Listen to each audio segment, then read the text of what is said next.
السلام علیکم ورحمۃ اللہ وبرکاتہ۔ امید ہے آپ خیریت سے ہوں گے۔ اللہ تعالیٰ آپ کو سلامت رکھے۔ سامعین کرام، آج ہم بہت اہم مسئلے کے بارے میں آپ کو آگاہ کرنا چاہتے ہیں۔ وہ مسئلہ کیا ہے؟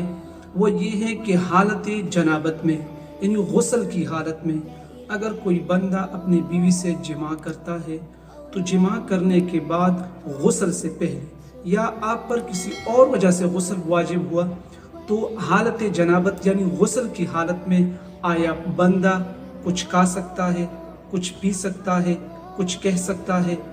تو جو چیزیں منع ہے وہ بھی ہم ذکر کریں گے انشاءاللہ، اور جو چیزیں آپ کر سکتے ہیں وہ بھی انشاءاللہ ہم آپ کے سامنے ذکر کریں گے۔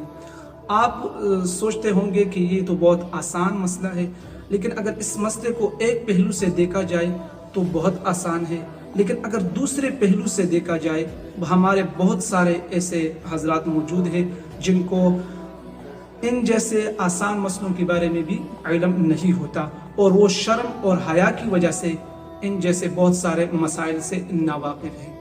ان جیسے بہت سارے مسائل ہیں جن کے بارے میں وہ ناواقف ہیں، لہٰذا آپ مسئلے کی سمجھنے کی کوشش کیجئے اور اپنے دوست اور احباب کے ساتھ شیئر کیجئے۔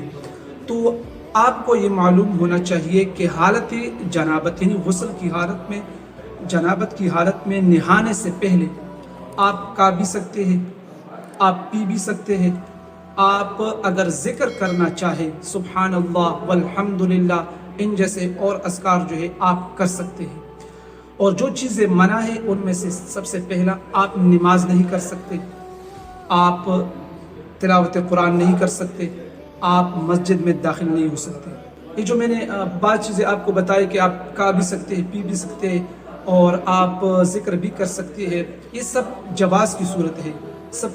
سب سے بہتر بات یہ ہے کہ آپ بروقت یعنی کھانا کھانے سے پہلے آپ غسل کریں، آپ پینے سے پہلے غسل کریں، لیکن آپ مجبور ہوئے کسی عذر کی وجہ سے یا ویسے آپ مجبور ہوئے تو آپ یہ سب چیزیں کر سکتے ہیں۔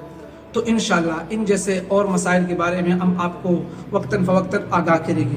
آج کے لیے اتنا ہی، اپنا خیال رکھیے، خدا حافظ۔